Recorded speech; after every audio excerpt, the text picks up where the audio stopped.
Hey, how you doing? Welcome back to Point and Click Puzzle Games, the YouTube channel that teaches kids and adults how to code using open source software and the Solar 2D platform or game environment. So my name's Angela McCall. It's been a little while since I've published a video, so for those of you that have followed me, thank you and sorry for such a delay.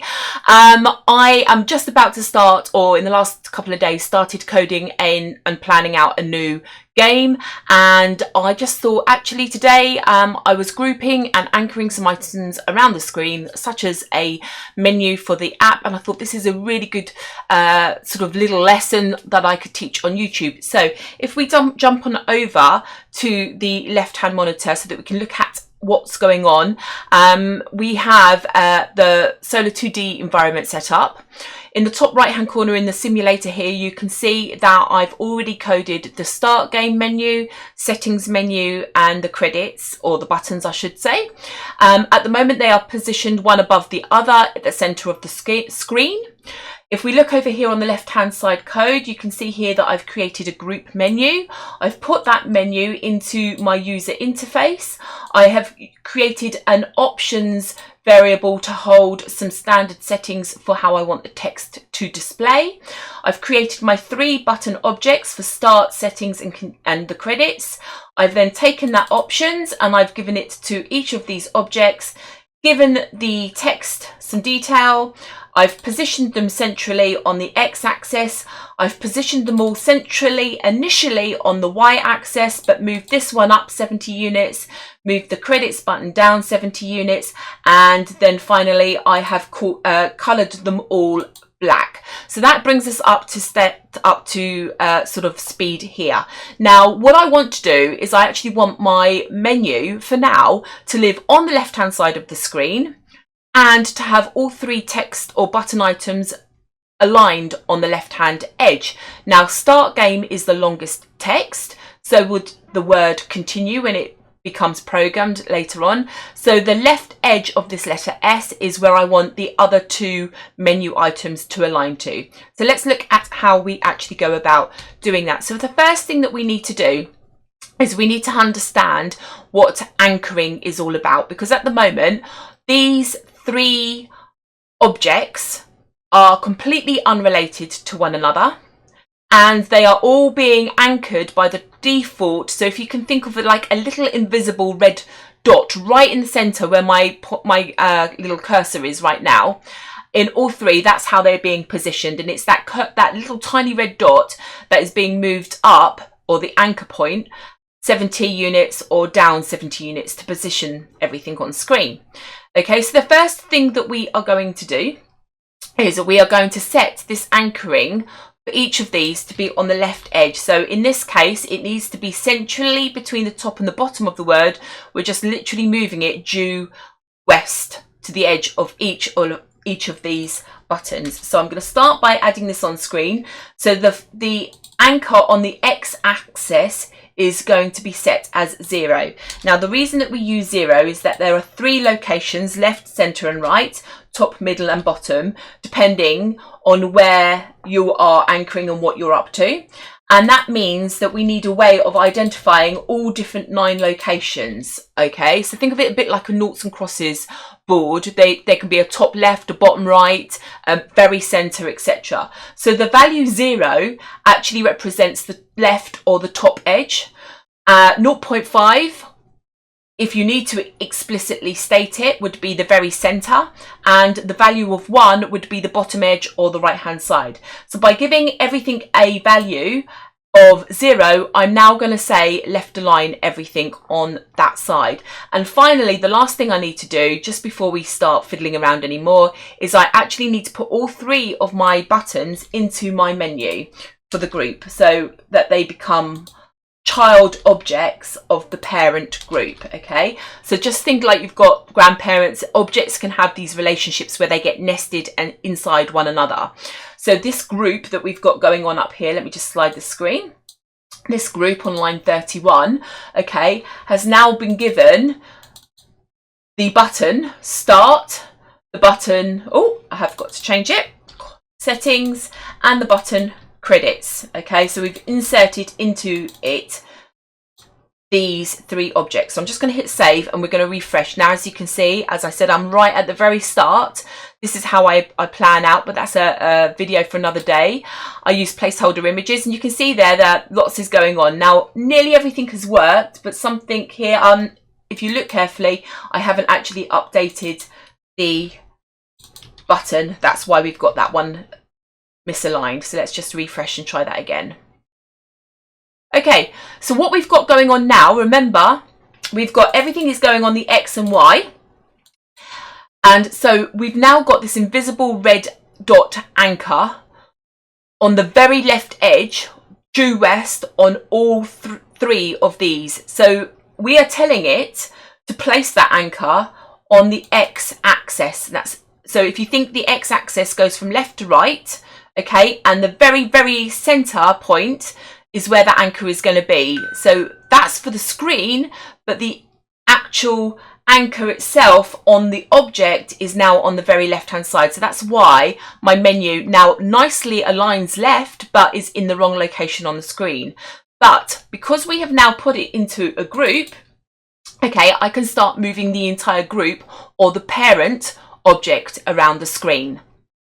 So the first thing that we need to do is actually turn on anchoring behaviours for groups, because the display object group doesn't naturally have these parameters or these settings and features like the text objects do that we've already created. So by setting all of its anchored children to true, we're telling this group that it's now going to adopt anchoring behaviour. Now, we don't know where to position everything first of all, so the best place to start is always on the very centre of the screen. And we're going to hit save. And this is going to refresh everything again. So let's just quickly go on through, click continue. And now we can see here that everything remains left aligned. So all of the children objects remain true to themselves. Okay. So whatever their settings are that we've done up here, they're not going to be altered. But we now need to take the entire group and put it on the centre of the screen. So if you could imagine an invisible box round the very tight edge of these 3 menu buttons, the very centre at the moment, remember the default settings, because we've not allocated any anchoring commands to the group. We've only just created it and put it on the screen. So at the moment, the group itself is anchored in its very centre, again, which is where my mouse pointer is currently showing. So that is working nicely. We can see the menus moved. So what we need to do now is we need to actually tell the group we want to align it not by its very centre, but by its very west or due west left edge. So again, it would be that exact same location on the side of this S here. And we do it just as we did up here before. Even though it's a different type of object, we are literally just going to assign it the value 0, and then we're going to hit save. Okay, so what you're going to see now, again, don't forget everything is still in the X location, but the group itself has repositioned back so that the anchor point on the group, which is where my cursor is, and the very center of the screen are in the same location. So that's really good. But obviously I want the menu on the left hand side. So we've got one more piece of code to do, and that is to start by getting it on the left hand edge of the screen. So I'm just going to add in one more line of code here for speed. Okay, so what we're going to do is we're going to take the group's current X location and we're going to halve the screen width. Now, actual content width knows, no matter what device, how wide the screen is. Doesn't matter if it's a tablet or a smaller iPhone. And obviously, if the very center of the screen is here, we only need to move the menu half of the screen. Okay, which is why I've taken the full width and divided it by 2, which is to give us a half value.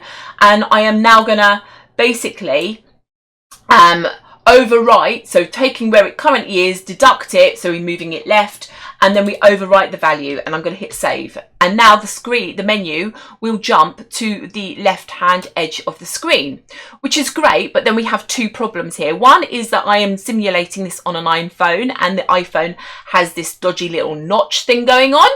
And the second is, it doesn't matter whether it will be an iPad or a tablet or a Kindle, it's a bit nasty having the text sort of flush directly on that left edge. So what we really need is a margin, okay? So we can bump it in maybe 10% the width of the screen. So what we need to do is we need to add a little bit of code to this line here, and it's probably going to wrap round onto the next line. But what we need to do is first of all find the 10% of the screen width. So again, we are just going to, I'm just going to throw the code down here for a minute. So we know our screen width, and we're going to divide it by 10 to give us a 10%. And then we're going to add it. So this time where we are going to knock it inwards to the right just a little bit, which is why we have the plus value. So if I hit save, and then continue, you can see now I have a game that has the menu positioned exactly on the screen. And if I change my mind later on in my game development, all I have to do is tweak some of these settings, and it's going to be very quick for me to reposition and realign all of the text and the menu, maybe to the right hand edge, for example.